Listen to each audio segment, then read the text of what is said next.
LauraEllen.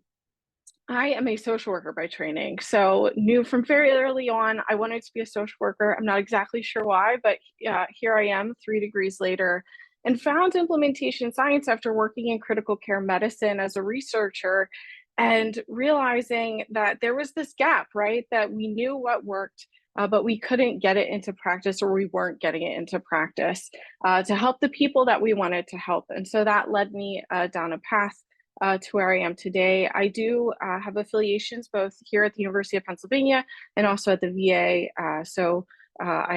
The normal disclosure is that I represent myself and none of my employers. So let's get started with getting to outcomes teach. We will start by walking through what is getting to implementation teach. We'll get to getting to outcomes in a bit, but GTI teach, we'll talk about what is GTI teach. And I would really encourage you to ask questions along the way. I have some time dedicated at the end to go through questions, but also happy to answer them as we go along. And then if we have time, we'll go through a case example of how we can use GTI teach for our implementation efforts. If we don't have time to do a really robust conversation about the case example, I've talked with folks, and I think we're going to do a part 2 if we don't have time. So no pressure one way or the other. We'll just kind of see how the day takes us. All right, so let's get started. So some learning objectives for our conversation today. So by the end of our time today, you should be able, and you will be able to identify the 7 steps. 7 sounds like a lot. It's not so bad, of GTI teach. And you'll also have examples of theories and models and frameworks, these things we talk about a lot in implementation science that apply to various of the 7 steps. And then we'll be able to, either at the end of this session or part 2, again, depending how our time goes, apply GTI teach to your implementation research project. So this is the primary paper that introduced GTI teach. This was published last year. I want to give some special acknowledgments to the co-authors who you see listed here, specifically Sherry Rogal, Charles Jonasaint, and Matt Chinman, who's the senior author here, who are my co-collaborators on lots of different projects. Much of the slides that you see were based on some slides that we and they developed together. I also want to acknowledge the Idea Lab at Pitt, who helped us to generate the graphics that you'll see throughout the rest of our presentation today. So I want to give a due course. And if you're interested in learning more and reading the full article about how we evaluated GTI teach at the University of Pittsburgh, here's your reference. Okay, so getting to outcomes, let's kind of start, as you can see here, table 1. I know it's a little small. We can send these slides out.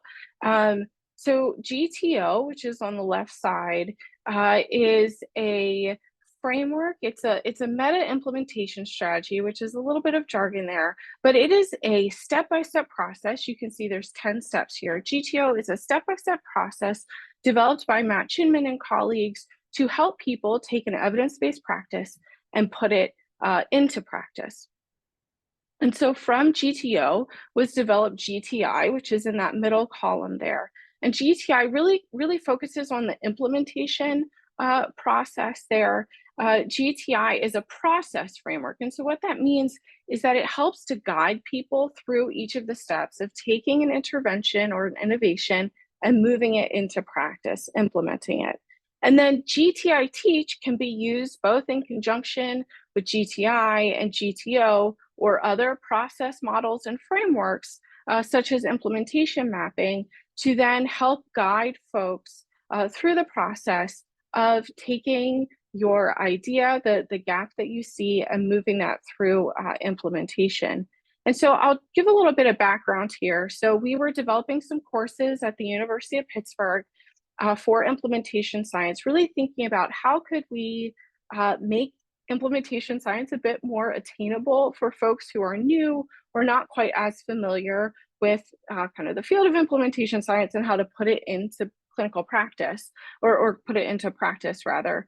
And so we broke it down into these 7 steps and used the 7 steps to help teach how to use implementation science in one's research. Now, you may say, okay, well, I have some familiarity, or I am already an implementation science expert, so I don't need GTI teach. Well, I would say that even for myself, it's really helpful to still take GTI teach and break down the 7 steps and say, okay, where am I for this new project or this new research evaluation that I want to do? Where am I in step 1, defining the implementation problem? Have I fully done my due diligence there? And so I think GTI teach can be really helpful for both scholars who or community members who are new to implementation science and those who are seasoned in it as well. So what are the 7 steps? You can see them here, but sometimes it's a little hard to read a list. And so let's look at it graphically. I tend to be a picture visual learner.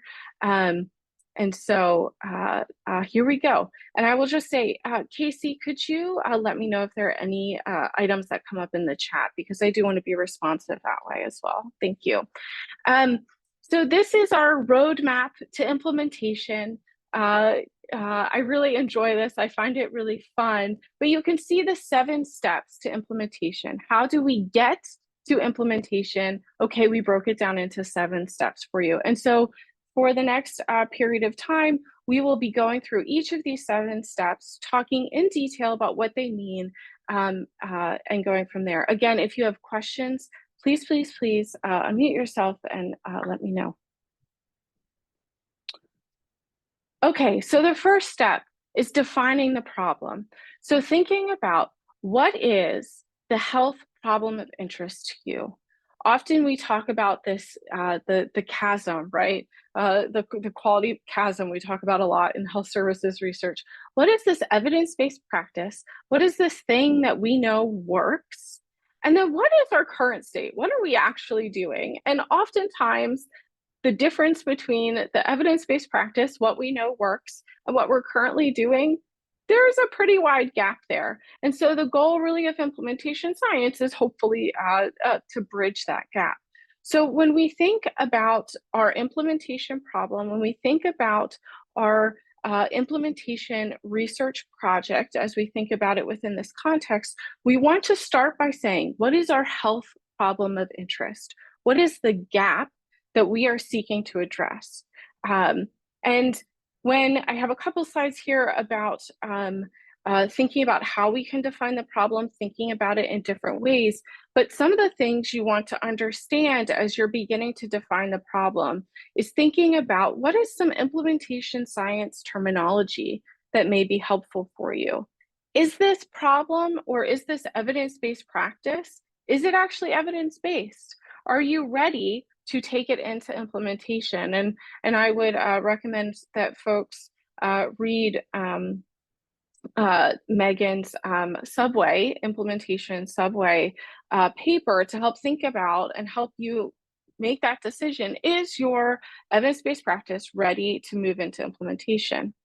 And then thinking about, are we just testing, not just, but are we primarily testing the intervention for effectiveness? And is this really a question for implementation science? So this is oftentimes, I hear a lot of folks, they'll come to me and they'll describe their problem. They have a health problem of interest, but then when they just start describing what they want to do, it's not an implementation science question. And that's totally okay. It's just we want to think about, if we're going down this road of an implementation science evaluation or an implementation science study, we want it to be focused on implementation science. Thank you, Megan, for putting that in the chat. So she put the link in the chat. So what is the potential impacts that implementation science will have? So if we say, yes, this is an implementation problem, okay, saying what impact will implementation, or do we want implementation science to have? The methods, we'll get into that. Is this worth implementing? And this is something that we, in a recent call that I was on, we talked about thinking about community-based work, thinking about work that is embedded within our communities where we are hearing from folks with their lived experience, valuing people's lived experience, really thinking about, is this the right evidence-based practice to address the health problem? And then sometimes you have to think about de-implementation, which is kind of a whole other thing. And hopefully over the next several years, as we begin to work together a bit more, we can learn more together about de-implementation. Okay, so defining the problem. Some ways to better help define the problem, or some questions to help prompt you through identifying what is the actual problem, being really, really clear. This is the health problem, and this is the evidence-based practice that we know through previous testing, through community knowledge, will address this problem. So thinking about it in behavioral terms. So who needs to change? Whose behavior needs to change? What do they actually have to do? And I think there'll be a slide in a couple steps here that can help us to better identify the different steps it will take. What do they need to do? Where are they doing it? Is this happening in the clinic? Is this happening in someone's home? Is this happening in a primary care center, in a hospital? When do they need to do it? Does it matter when they need to do it? How often? Thinking about dose. So is this something that needs to happen for 3 hours, 3 times a week? Oh, that's a big lift. Okay, so let's think about that. And then who are your key partners? And one of the things we want to be really clear about is that we want to be engaging community members, people with lived experiences, our clinical partners, our operational partners from the outset. They have such incredible insights that we as scientists have a certain lens. And so incorporating those with different experiences, with different perspectives can be so beneficial and will be so beneficial as you continue throughout the 7 steps. And so really thinking about here also, what are the key components? What are the core components, as I like to talk about, of your evidence-based practice? So what are the things that have to happen in order for your evidence-based practice to be the thing? And what are things that are flexible? Hey, it could, let's say it's, a pill, right? Like, you can take your pill first thing in the morning, you can take it at night, maybe it doesn't matter, maybe it does matter. So being really clear about what things for each of these, who, what, when, where, why, each of those things, what has to happen at a certain period of time, what is flexible. So the next step is to conceptualize the problem. And so this is really beginning to pull in some implementation science models, theories, and frameworks, or theories, models, and frameworks, as you can see in the middle box here. So identifying the implementation gap. What is the current state? So what do things currently look like, and what would you like them to look like? And I have an example of that in a couple slides. And then is there a theory, is there a model, is there a framework that will help to guide, or can help to guide you through figuring out, okay, what do we need to do to get to our future state, to get to our ideal state? And so using, as it says here, using theories, models, and frameworks can help us guide our assessment of what's happening within the implementation context, what's happening in that clinic setting that is preventing this evidence-based practice from already being used. And then what are some methods that we can use to then assess before implementation happens? Why isn't it happening already? What are preventing those things? Most importantly, what are the strengths that we're seeing that aren't being already leveraged to ensure this evidence-based practice to happen? And so here are some, this is a visual display of theories, models, and frameworks, and I'll give some examples of classic theories, implementation theories, determinant frameworks. This reference here at the bottom is a key paper in the field, and so I really encourage folks to read that. I'm not going to spend a lot of time here other than to say that here are some resources for you, and again, we'll make sure we share the slides later, but really thinking about, okay, we have identified our problem, we have identified the evidence-based practice or the evidence-based intervention that we think or we know will work to address this problem, okay, how can we begin to conceptualize all the different pieces that are happening? And the nice thing about a lot of these frameworks and process models is that it can help us to organize and not to forget key components. And so here are some examples as folks who may have worked with me before, and I'm sure you will, as you work with me, you'll learn more. I am a big diffusion of innovations theory fan. I find a lot of benefit in going kind of back to that classic theory and building from there. Some other things that can be really helpful, the 7 steps, which is what we're using here, EPIS. Can be a really helpful model to help you think about each of the phases of implementation and what is happening within each of those phases. So that work by Greg Ahrens is great as well.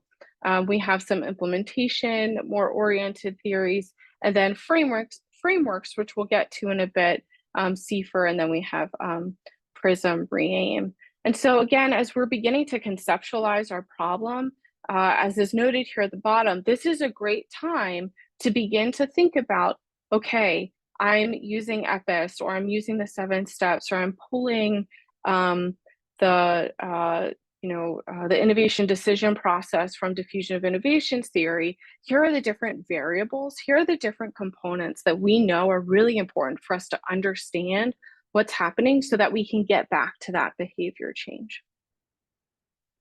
And so another tool that I have found really helpful when we are in this early implementation, we often think about this as the pre-implementation phase, is to use process mapping. And so saying these are each individual steps that are happening currently, and this is what we would like it to look like. In an ideal world, we would refer someone, and they would get quickly and in a timely way connected with the resources they need, but that referral process isn't happening. And so what are the individual steps that need to happen in order for there to be a successful referral and connection to services? And so a process mapping I found to be a really helpful way, again, to visually see what's going on and what we would like to see going on, but also helping us to take what are those individual steps, really thinking concretely and minutely, so that we can say, okay, where are the strengths within our environment that we can leverage to overcome some of the barriers that exist. Speaking of barriers, our next step is to identify the barriers. And as a social worker, I have been trained to take a strengths-based approach. That is kind of one of the core things of social work. And so when I became acquainted with implementation science, I'm like, why are we focusing so much on barriers? But sometimes we call them barriers and facilitators. Sometimes we call them determinants in an attempt to be a little more agnostic. But thinking about what are the things that are getting in the way of our ability to implement the evidence-based practice that really makes sense, that we know will help address this health problem, right? It goes all the way back to step 1. And so that's really why, as you can see, as we build and as we continue through the implementation process, it becomes increasingly important that we spend time, especially early on in steps 1 and 2, that we take our time and that we really embed, that we really sit down, that we're really clear about, okay, what is our specific health problem? What is the thing that we are really trying to address? What is the need? What's the gap that we're really seeing? And then what is, again, being very crystal clear, what is the evidence-based practice that we know will help to address that gap?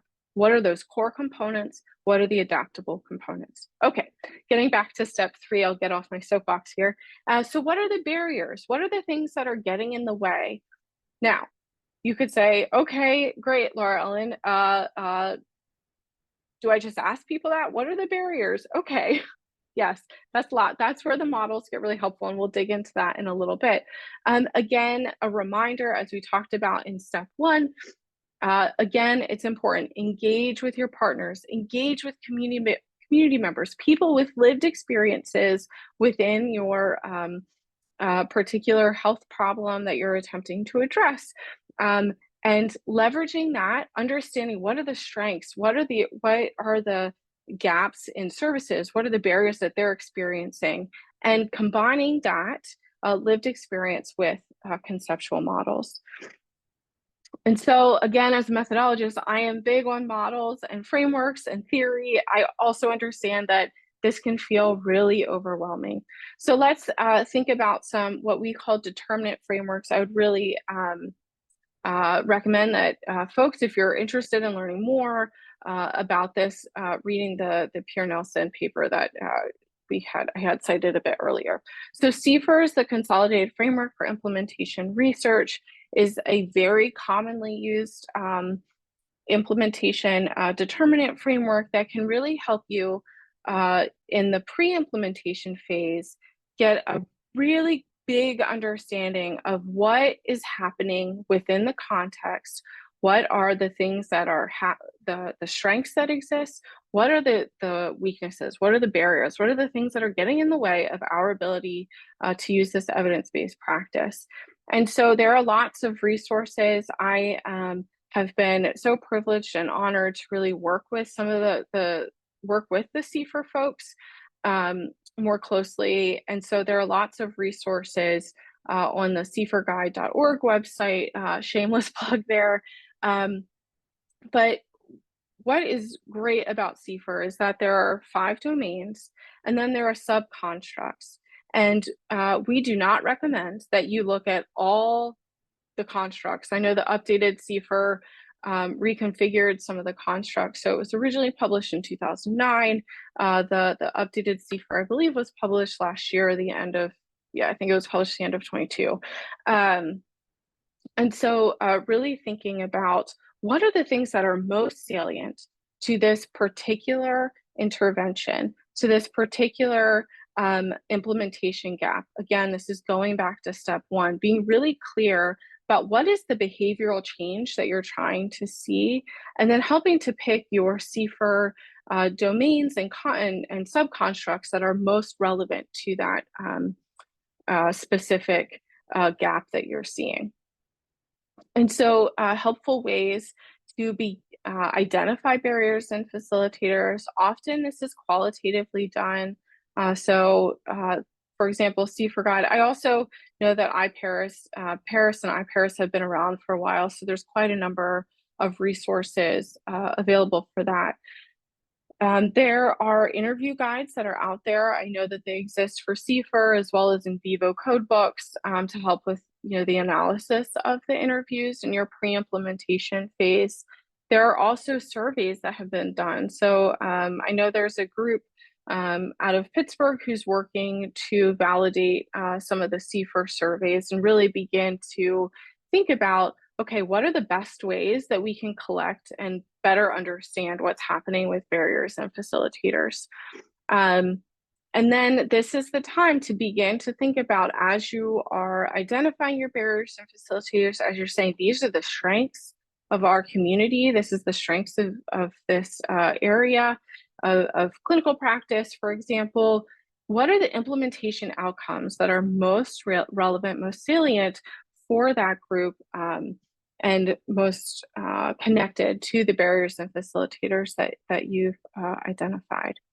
So I know we're continuing on here. I'm going to keep going, but please, if you have questions, I kind of configured the chat so I can see it. If you want to throw something in there, otherwise I will keep going. But I do want to answer your questions and make sure that this is making sense. If you need me to go faster, say that too. Okay, so the next step, step 4, is to select strategies. So by this point, you have identified your problem, you've contextualized it using some theory, model, or framework. You've figured out what are the barriers and facilitators for my specific context. And then what do we need next? We need strategies to help us. So strategies are the things that the approaches that we use to support people and places to do the thing that we want them to do. And so there are many different ways you can go about selecting strategies. If people are interested in this, we could let us know, because this is something we could certainly do a session on are different approaches to selecting implementation strategies. I will say this is one area, if I had infinite time, really developing an evidence-based way to do this, it's really challenging. But anyway, there are, I think I have on the next slide, different lists and different options for existing implementation strategies and how they're defined. But important things to think about when you're identifying and selecting strategies, implementation strategies for your particular implementation evaluation is saying, okay, what is the barrier that exists? What is the strategy that we think will fix it? Or support the use of it, of the evidence-based practice. What is the mechanism? And this is something that is relatively new and is kind of growing in interest across the field, is what is that thing that we think is going to make the difference? And then what will the strategy really look like? And I have something a bit more about specifying the strategy in 2 slides. So bear with me for a moment. And again, this is another step. You may say, okay, 7 steps is a lot. I only have limited time. Totally get that. It's also really important. And I will say, as a methodologist who last week was asked to look at a grant 2 weeks before it went in, and the specification of strategies, the justification for why they wanted to use the strategies they wanted to use was very lacking. And that's too late, right? So it's really important that I know it's frustrating, but let's take the time to do it. And speaking for Amethyst and this initiative, that's what we here at Penn are here to do, and I would love to sit with you and help you do that. So Megan asked in the chat, how do you know how many strategies is enough? Well, it depends who you ask. I think what we have found, and I have a paper under review right now that has some summary data about this.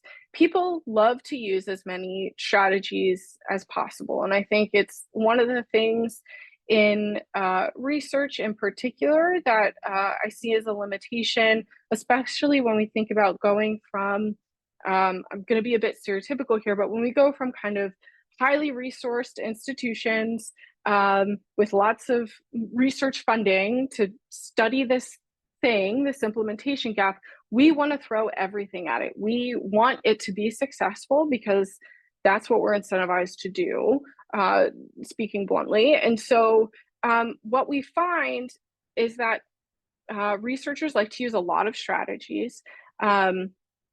And also, it doesn't necessarily work in the real world, right? Strategies are really hard.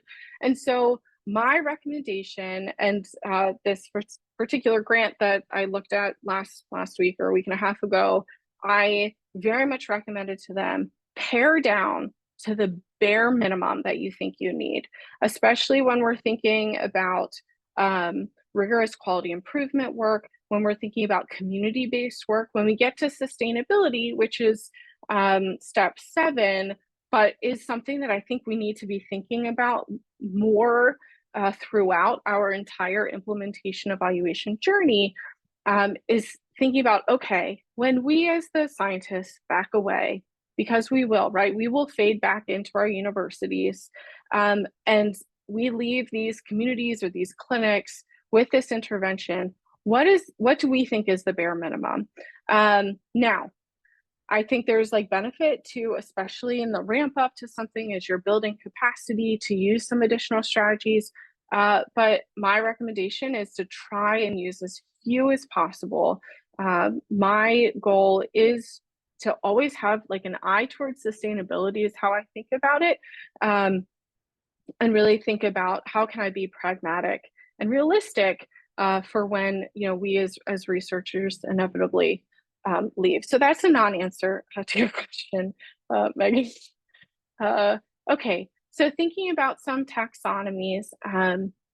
So ERIC is one of the most common, if not the most common, list of 73 implementation strategies. So ERIC stands for Expert Recommendations for Implementing Change, done by Byron Powell and colleagues. There are other implementation strategies For folks working in community settings, I have found the behavior change wheel to, especially the book, which I think you still have to order it from the UK, which is a little annoying. But I have found the behavioral change book to be a really nice clinician-oriented process for identifying implementation strategies. There's lots of worksheets in that book.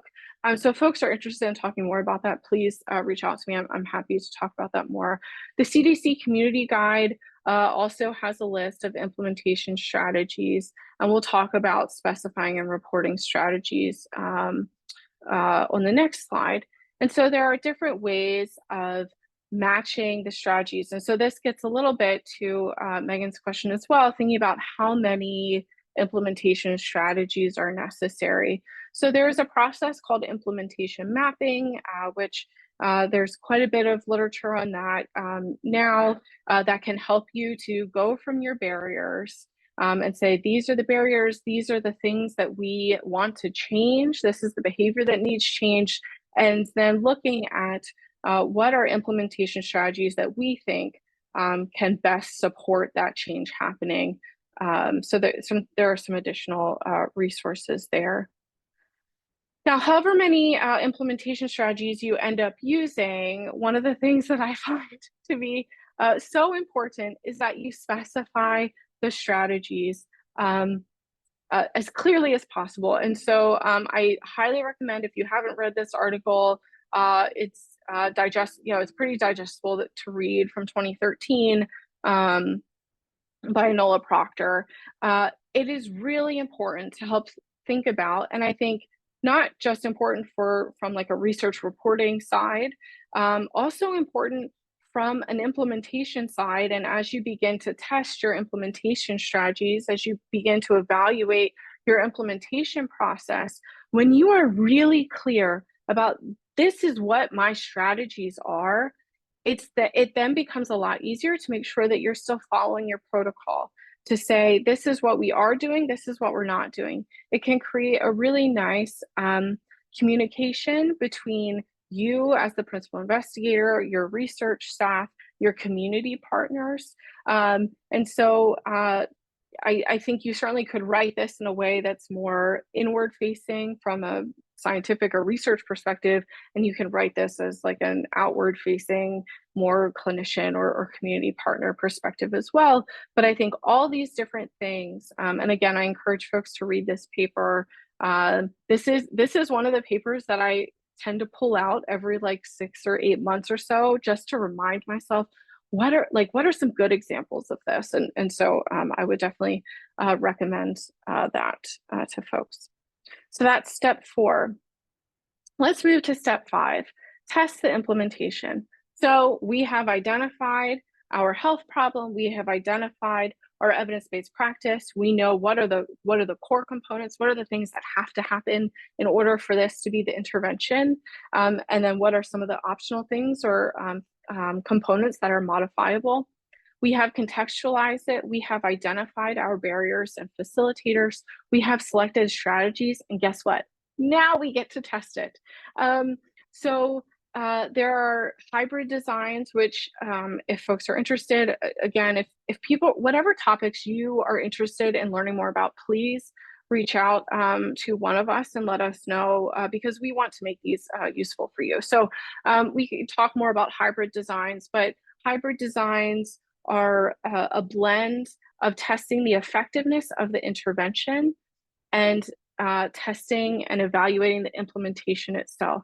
And so there are clinical outcomes related to effectiveness that you can test, that are implementation outcomes. You are also testing the effectiveness of the intervention. It becomes a little bit of a mind game. I think documenting all of this, writing it all down, I think lots of little tables, not little, but lots of tables can be helpful for this. What are you comparing it to? Are you comparing one strategy versus control? Are you comparing one strategy such as audit and provide feedback to, I'm going to talk about the common ones, external facilitation? This again is another time when it is incredibly important to specify your strategy. Because when you specify your strategy, then you know what you're actually comparing. Because what is audit and provide feedback to one person is not the same as audit and provide feedback to someone else. And so really being clear about what are you comparing? Are you comparing kind of treatment as usual or nothing, or dissemination as usual is a very common control design for in the VA, for example. What kind of trial? The slides had stepped wedge listed. I crossed it out. I do not recommend stepped wedge trials. We can talk more about that if you'd like. But what is the trial design that you're using? Smart trials are becoming more and more common. There's a lot of work has come out of Michigan about implementation smart trials. And I think there are some folks here at Penn who are also looking to get into that a bit more. That's an area that I'm really interested in as well. So what is the trial design that you're using? And then what is the level of randomization? What is the level of analysis? This is a time where I would highly, highly recommend getting a trialist or a statistician who is familiar with implementation science to provide you with some consultation, to provide you with some guidance. I would also say not just a trialist or statistician, someone on that side of things, but also someone who has done some implementation trials as well, who can help provide some guidance about, hey, stepped wedge is really, really hard to get right and to meet all the assumptions that you need to meet in order to have the statistical rigor that you would like, the benefits that you get with the stepped wedge. Okay, someone would love to hear thoughts on stepped wedges. Let's get through the end and then we can talk more about it. We could do a whole other session about that as well. Yeah, I think real briefly, okay, 20 minutes. All right, we're still good on time. Briefly, I will say stepped wedge trials look really nice on paper. They're very beautiful. They are fairly palatable to operational partners. So a lot of the work that I do in the VA is quality improvement work using research methods. And so we partner alongside, for example, the National Surgery Office, who oversees surgery for all of the VA. And they want to see that everyone is going to get the intervention, right? And so I think historically, stepped wedge trials have been, it's been a nice option because you're like, well, everyone gets it, right? You're just delayed a bit in getting it. So I think on paper, stepped wedge trials look really nice. I think my experience both in quality improvement and research side, yes, yeah, it's just hard to get it to actually happen in practice. So I'll give a brief example. For one of our trials in the VA, we're working with primary pharmacists in primary care. And wouldn't you know, across it was a 3-wave stepped wedge trial, across 3 of our waves at different sites, different primary care pharmacists went on parental leave during the active time of our, when they were like actively, when the treatment was turned on in the stepped wedge trial. Who would have guessed that? And that's not even, saying COVID or, other, system priorities that come into play. So I think from an implementing the implementation trial, from just doing the trial, it's very hard to say, okay, it is going to take us exactly 6 months to get this up and running in every single site, that we're saying, or 8 months, 9 months, whatever it is. And so I think that's one of the challenges. The struggle that I'm having, and this is something that I'm going to turn more attention to in the new year, is okay, you're saying don't use a stepped wedge trial, so then what should I do? And so I don't have great answers for that right now, but I want to get answers for you. So that is going to be some of my early spring work, is really trying to think about, okay, if we don't do stepped wedge trials in implementation science, what are some other trial designs that will still get us to the testing that we want to do, to testing and evaluating our implementation efforts, but that perhaps don't have quite as many of the limitations as stepped wedge. Okay, let's keep moving here. So thinking about what is your setting, again, this is building on all of the steps. What is your inclusion criteria? This also gets back to, on the last slide, the last point on that, what is your level of evaluation? And thinking about, are you looking at individual patients? Are you looking at clinician behavior? This also goes back to step one, thinking about what is your problem in behavioral terms, right? Whose behavior needs to change? And then thinking about how you're designing your study based on that. What is your primary outcome? When will you evaluate outcomes? And really, again, this is a lot of steps, this is a lot of work, taking the time to really justify our choices.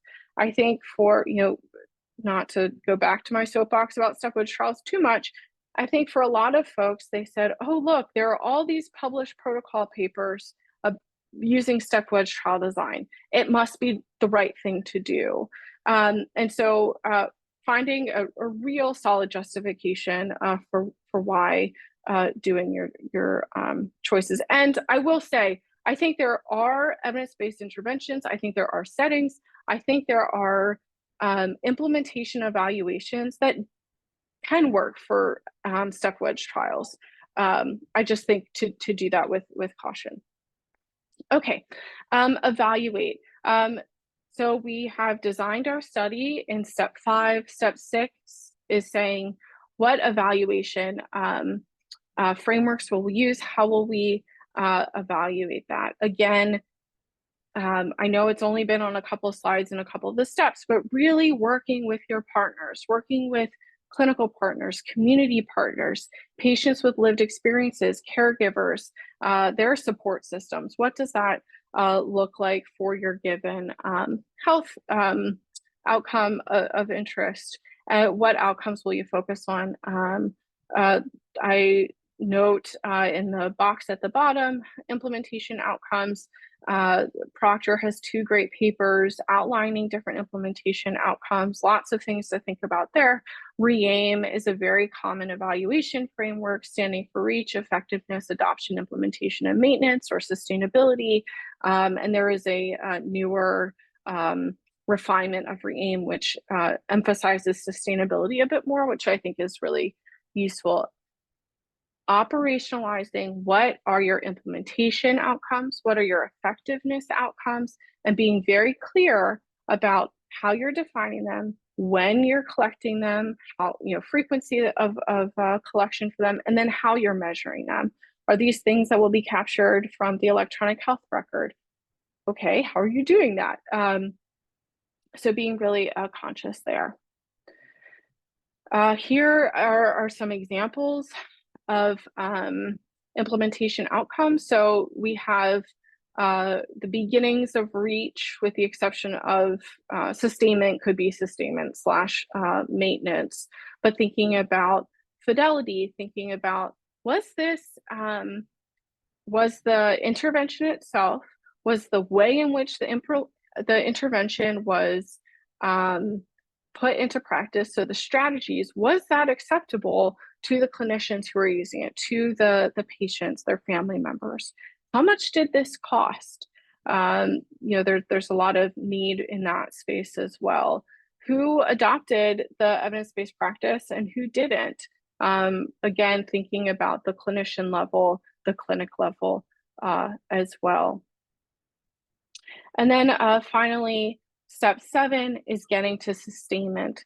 So thinking about, as I mentioned earlier, right, at some point, we as researchers will likely fade back into, our ivory tower, and hopefully not, right? Hopefully there continues to be engagement, but certainly with research projects, there's an end of the funding, and being realistic about that. And so what kind of results do we want to see, which will justify the continued implementation of this evidence-based practice?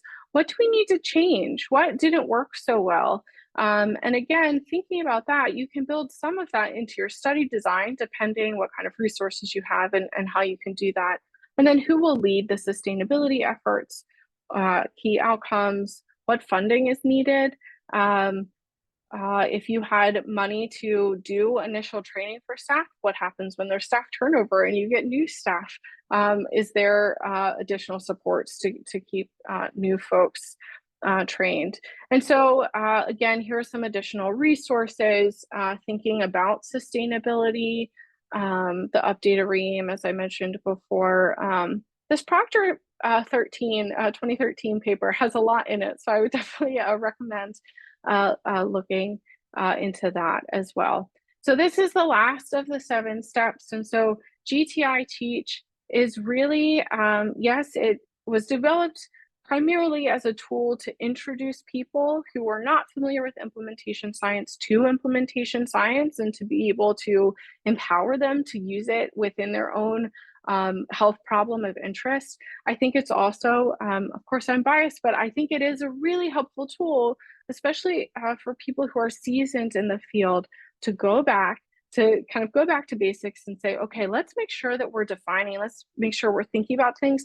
Let's make sure that we are engaging our community partners, our operational partners in all steps of our process to ensure that we're doing the best that we can for folks. So looking at time, we are not going to get to the case study, which is totally okay.